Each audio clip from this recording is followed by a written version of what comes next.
vous écoutez RTL. RTL 8h47, Bernard Poirette, votre invité ce matin. François Asselineau, candidat de l'Union populaire républicaine à la présidentielle. François Asselineau, bonjour. Bonjour. Pourquoi proposez-vous aux Français tant de ruptures d'un coup ? Sortir de l'euro, sortir de l'Union européenne, quitter l'OTAN, c'est un remède de cheval. Écoutez, normalement, le président de la République, en vertu de l'article 5 de notre Constitution, doit être le garant de l'indépendance nationale. C'est comme ça que ça avait été conçu par Charles de Gaulle. Et donc la question que vous devriez poser aux 10 autres candidats, comment peut-on garantir l'indépendance nationale lorsque tous nos grands choix politiques, économiques, sociaux, budgétaires, diplomatiques et militaires sont fixés par la Commission européenne à Bruxelles, la Banque centrale européenne à Francfort et l'OTAN dirigée depuis Washington. Donc moi, effectivement, je propose aux Français un changement radical de position. Ça sera la revanche d'ailleurs des 55% de Français qui ont voté non le 29 mai 2005 à la Constitution européenne et dont le vote a été purement et simplement passé à la trappe. Ignoré, oui. Ignoré. Ça veut dire, c'est grave ce que je dis. Ça veut dire que nous sommes dans une dictature qui ne dit pas son nom, et je maintiens le terme de dictature qui ne dit pas son nom. Il faut quand même savoir que les grandes orientations de politique économique sont fixées par la Commission européenne, notamment en vertu d'un article, l'article 121 du traité sur le fonctionnement de l'Union européenne. Je sais que j'ai la réputation de citer les articles des traités. Je le fais exprès parce que c'est la preuve que moi, je suis compétent. Nous avons affaire à des gens qui font du marketing, qui lancent des propos marketing pour séduire le public en tablant sur l'ignorance du public. Moi, je table sur l'intelligence de mes concitoyens. Eh bien, il faut savoir, quand la Commission européenne exige que le prochain président de la République et le prochain gouvernement mettent en œuvre des politiques qui sont cachées en fait aux Français, mais qui sont très précises. Il faudra baisser l'impôt sur les sociétés des grands groupes. Oui. Il faudra augmenter la TVA. Il faudra diminuer les prestations chômage. Il faudra précariser toutes les professions réglementées, les avocats, les notaires, les commissaires aux comptes, les artisans taxis. Alors il faut savoir que si les Français votent pour un des 10 autres candidats que moi, ils auront à partir du mois de mai la même politique que celle dont nous avons souffert depuis déjà 10 ans sous Sarkozy ou sous Hollande. Alors vous m'interrogez, vous dites que je ne suis pas le seul. Je ne suis pas le seul à critiquer la construction européenne, c'est exact. Madame Le Pen, Monsieur Cheminade, Monsieur Dupont-Aignan, Monsieur Mélenchon critiquent vertement la construction européenne. D'ailleurs, lors du débat qui a eu lieu avec les 11 candidats à la télévision, il y avait, vous avez pu noter que finalement la question européenne a surplombé à peu près toutes les autres. Et à chaque fois que j'ai pris la parole, je n'ai jamais été contredit. Et au contraire, j'avais le sentiment que les autres candidats regardaient leurs chaussures parce qu'ils ne connaissaient pas bien les traités. Mais ce qui me distingue de Madame Le Pen ou de Monsieur Mélenchon, par exemple, outre que ce sont des extrémistes dans un cas comme dans l'autre, c'est qu'eux, ils proposent de renégocier les traités européens. Voilà. Or ça, les Français le savent. On nous a déjà fait le coup. Rappelez-vous, en 97...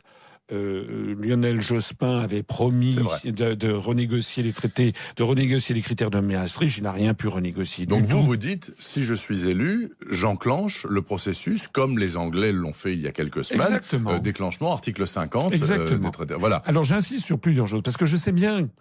Mais Monsieur Asselineau, les Français, quand on les interroge, ne sont pas majoritairement contre l'Union européenne. Ils disent, écoutez, finalement, il y a du bon et du mauvais, et il y a plus de bon que de mauvais. Oui, mais alors, plusieurs choses. D'abord, il n'y a jamais eu de vote sur la question. On n'a jamais demandé aux Français si vous voulez entrer ou sortir. C'est vrai. Bon, jamais.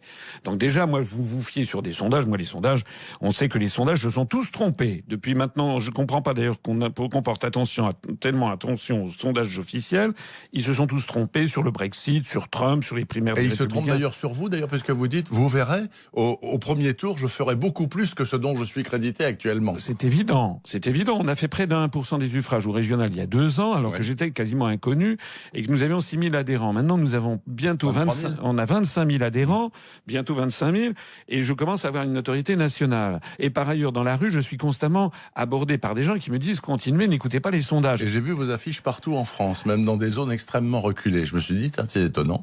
Il y a des gens qui collent pour lui au fin fond. J'ajoute que l'on a appris, là, il suffit d'aller regarder, il y a un numéro de Numérama qui apprend que les algorithmes de YouTube révèlent que ma candidature est celle qui suscite le plus de demandes en ce moment sur Internet. Alors notamment dans votre programme, Monsieur Asselineau, il y a un programme de renationalisation de gros pans de l'économie, le secteur autoroutier, le secteur distribution d'eau, électricité de France, etc.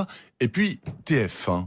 Qu'est-ce qu'ils ont à voir là-dedans? Qu'est-ce que c'est important? Alors c'est renationalisation ou interdiction de privatiser, parce que EDF, GDF, la SNCF, la Poste, la Sécurité sociale. C'est des privatisations rampantes. Voilà, ce sont des privatisations rampantes qui se font, vous savez, la tactique du salami, tranche par tranche, année après année, à la demande de Bruxelles, notamment de l'article 106 du traité sur le fonctionnement de l'Union européenne. Moi, je veux donner un coup d'arrêt à ça et inscrire ces grands services publics à la française dans la Constitution comme non privatisable par nature. Alors pourquoi TF1? Parce que moi je veux pas renationaliser ou nationaliser toute l'information.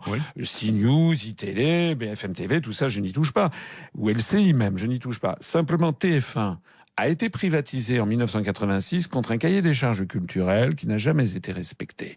Or, j'estime que moi je veux faire de TF1, comme c'est le cas au Royaume-Uni, où la première chaîne, ou au Japon, où la NHK, la première chaîne de la NHK sont des sociétés publiques, c'est la plus grosse part de marché, et je veux que on fasse de cette télévision la télévision du peuple français, une télévision collaborative, où les Français pourront intervenir très régulièrement pour demander ce qu'ils veulent comme sujet, qui est-ce qu'ils veulent entendre. Ils pourront choisir aussi, par exemple, les animateurs, parce que c'est important. Et puis, je souhaite que TF1 ouvre l'esprit des Français sur l'ensemble des civilisations du monde, pas seulement sur les séries B américaines.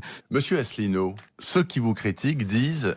Bon, écoutez, Asselineau, il est obsédé par les Américains qui auraient la main mise sur le monde entier, notamment les espions américains qui dirigeraient le monde en sous-main, etc. Est-ce que vous êtes obsédé effectivement par les Américains? Est-ce que vous avez des raisons de l'être, des raisons objectives? D'abord, je n'aime pas ce terme d'obsédé parce que ça voudrait dire que ça donne un côté psychiatrique à l'affaire. Ce que je dis par ailleurs, c'est toujours sourcé, fondé sur des faits. Lorsque je dis par exemple que François Mitterrand, dans le dernier livre qui s'appelle Le dernier Mitterrand de Georges-Marc Benamou, lorsque François Mitterrand dit quelques semaines avant de mourir: la France est en guerre et les Français ne le savent pas. C'est une guerre permanente, une guerre sans mort apparemment, et pourtant une guerre à mort. Les Américains veulent un pouvoir sans partage sur le monde. Il était complotiste, Mitterrand? Pourquoi les journalistes ne s'interrogent-ils pas là-dessus? Lorsqu'on apprend en juillet 2015 que François Hollande est espionné par la CIA, que toutes ces conversations... C'est avéré. Bon, pourquoi est-ce que... Comme Madame Merkel ou M. Cameron, d'ailleurs. Eh bien, le prochain président de la République, ça doit pas être un bisounours. Moi, si je suis président de la République, c'est parce que je prendrai en considération le fait qu'il y a des services de renseignement, et d'ailleurs pas seulement américains, il y a aussi le MI6 britannique, il y a aussi le FSB russe, etc. C'est la réalité du monde. On est dans la manipulation des opinions publiques, il faut raison garder. Et un chef d'État doit garder son sang-froid, ne doit pas s'emballer comme M. Hollande l'a fait pour aller se ranger sous la tutelle de Washington. Une dernière question, M. Asselineau. Si vous n'êtes pas au second tour présidentiel, c'est quoi la suite pour vous? C'est les législatives? Vous allez présenter, l'Union populaire républicaine, des candidats partout? On va présenter 577 candidats et suppléantes dans les 577 circonscriptions. Voilà, et je pense que nous allons profiter de la dynamique, parce qu'actuellement, si vous allez sur Internet, il y a deux candidats qui bénéficient d'une vraie dynamique, c'est Mélenchon et moi. Oui. Là, voilà la réalité de la situation, et les journalistes le savent parfaitement.